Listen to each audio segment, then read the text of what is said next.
Yeah. Boxing aficionados. What's up? What's going on? And yo, check this out. I want to make this brief video on Anthony Joshua because I'm hearing a lot of criticism, right?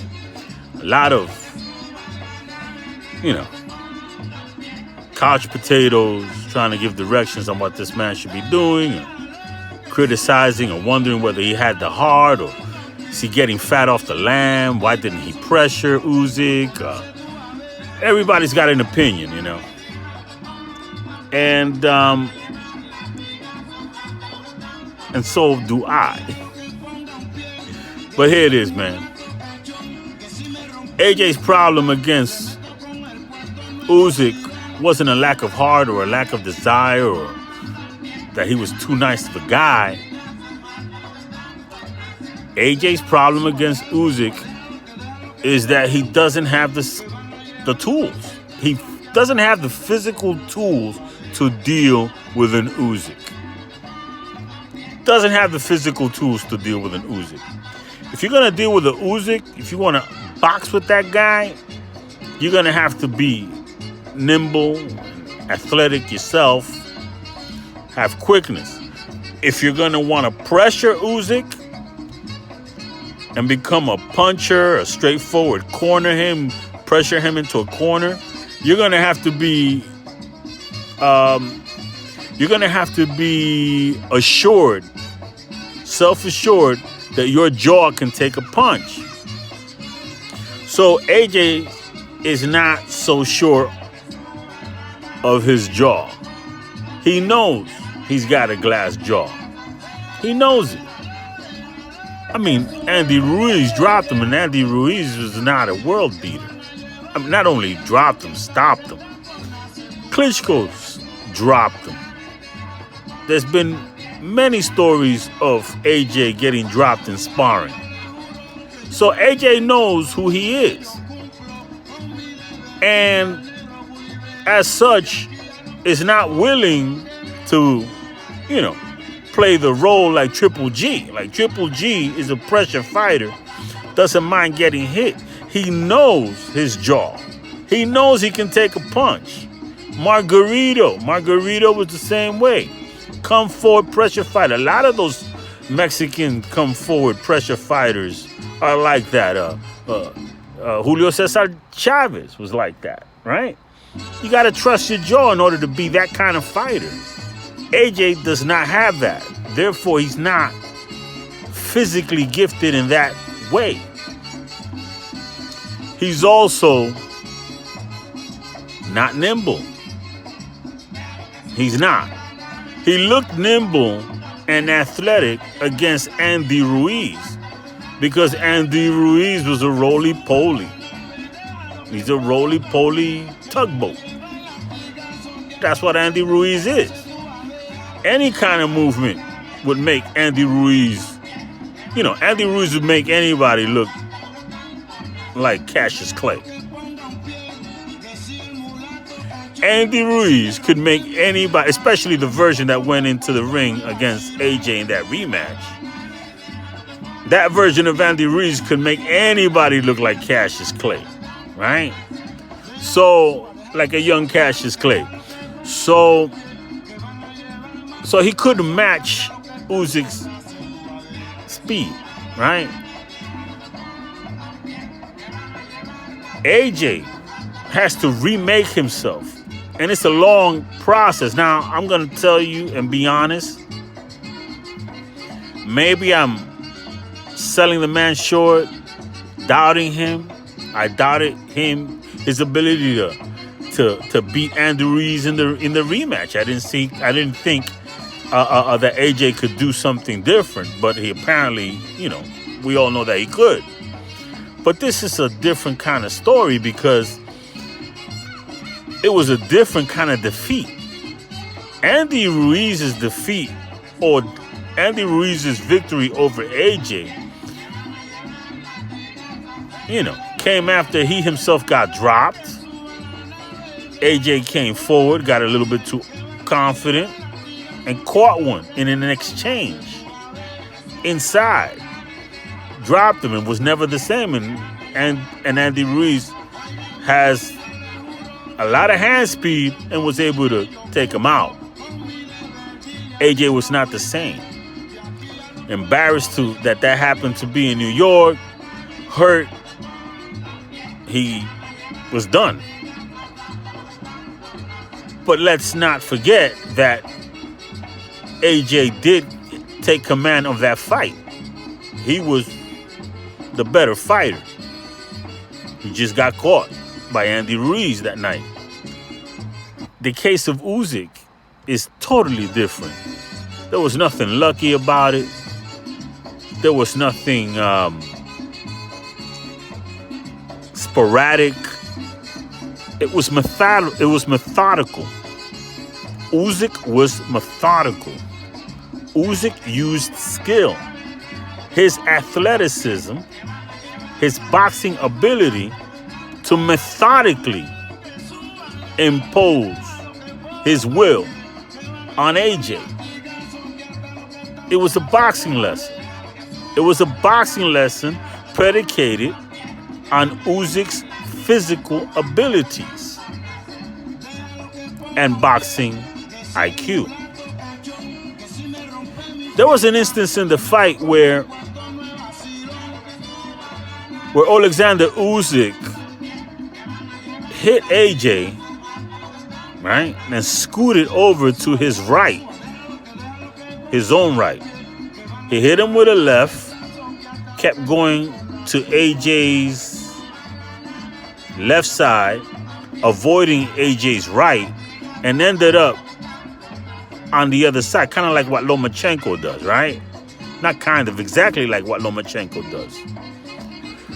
AJ threw a right, I think it was a straight right, and Usyk was not there at all.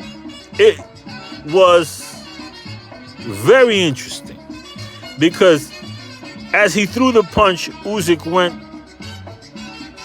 beside him, and AJ looked like just totally swung at air. That was the kind of thing that could happen through the whole fight, right? So then AJ laid back, tried to be a little bit on the back foot and catch Usyk coming in. And he had a little bit of success by throwing that right uppercut to Usyk's body. I think it was the 4th, 5th, 6th rounds that AJ was able to do that. Hit Usyk in consecutive rounds with some hard body punches. By the way, those were the same punches that Lopez was able to hit Lomachenko with. Those body punches that made Lomachenko think twice about encroaching upon Lopez. Lopez made Lomachenko feel him. It was very reminiscent of that, what AJ did during those middle rounds of 4, 5, and 6, where he had the success to Usyk's body. The difference between AJ and Lopez is that Lopez has the athleticism, has the durability of the engine, has the power to turn with the Lomachenko, to combat Lomachenko's movements and encroachments with his own speed at the point of contact. AJ does not. AJ doesn't have that gas tank. So that's another thing, another strike against AJ. In order for AJ to be successful against Usyk, in my estimation, he would either have to skip this rematch, right?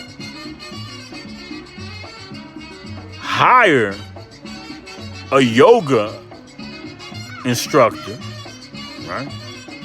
like really, really get into yoga, loosen up his hips so that he can have more mobility in his hips, and take some tap dance lessons to try to get on the balls of his feet. Stop being so flat-footed.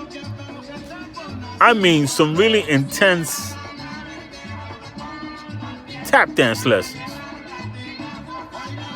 He needs a Glover. What's that kid's name? To come. He needs to go to Harlem and take some tap dance lessons and a yoga studio. And he also, just to be able to improve his mobility, just a suggestion. You understand? Either that, or he has to bulk up completely, right? Don't come in light. Trust his chin. Get a Mexican trainer, one of those Jalisco motherfuckers, you know? One of those dudes that really, really, really believe in the Mexican style. You take 2-3, but I'm going to deliver my 1 is going to hurt you more than your 2-3, right? And change over and leave it all in the ring. Be ready to leave it all in the ring and give it a good 5-6 rounds. And if you can't get him out by the 5-6 rounds, if you can't pressure him into the corner and stop Usyk in the 5-6 rounds, then you're done. But you got to shoot your load. That's how I see AJ having to do. If it goes past 7-8 rounds, anywhere deep like that, he's going to gas out. You can't teach gas tank like that. You could train differently, but if you're going to bulk up and come forward and put the kind of effort that he's going to have to do to catch a Usyk in the corner, back him up, and just physically assault him, then he's got to be ready to leave it all in the ring for like 5-6 rounds. Give it a good 5-6 rounds and see what happens.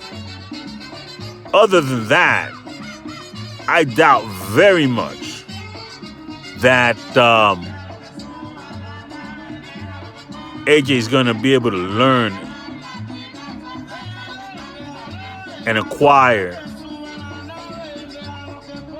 the skills, acquire the physical ability to keep up with an Alexander Usyk. I just doubt it. You know what? I've been wrong before. I didn't think that he was going to be able to remake himself and beat Andy Ruiz, but, you know, he shed the pounds and came out looking like Cassius Clay. But again, Andy Ruiz, tugboat Andy Ruiz can make anybody look like Cassius Clay, really, right? So that's my take on that. It wasn't a lack of heart, lack of desire. It was, he didn't get fat off the lamb. He didn't take him lightly. He just didn't have the tools to deal with an Usyk. Didn't have the tools to deal with an Usyk. And I'm not Monday morning quarterbacking. I actually said before the fight, I wouldn't be surprised if Usyk stopped him in the late rounds. Because I could see that agility that Usyk has was the perfect antithesis to AJ's stiff, robotic style. You know? And for those that thought that Usyk looking not his best over his last 2 fights against Chisora and I forget the other, I think a Witherspoon. He didn't look like a world beater. You know, but we saw the story before, right? Fury came back after losing 100 pounds and fought 2 nobodies. Didn't look all that great to take on Deontay Wilder. When you're on that level as a boxer, right?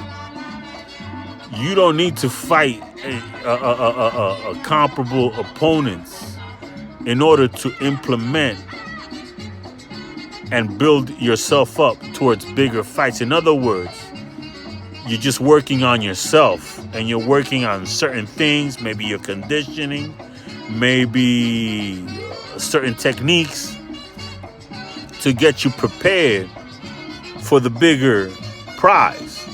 And you might not look your best against the lesser opponent, but it's all in preparation for the actually big fight. Fury's done it. Andre Ward did it on his way to beating Kovalev. You know, takes on nobodies, doesn't knock him out, or then gets in the ring with the real opponent. You know, your tune-up fights, then gets to the real opponent, and it's a whole different person. You know, the whole different fighter. It's primed. He's afilado, sharpened. You know, so anyway, it is what it is, and it ain't what it ain't. Next level boxing talk, motherfuckers. I'm out.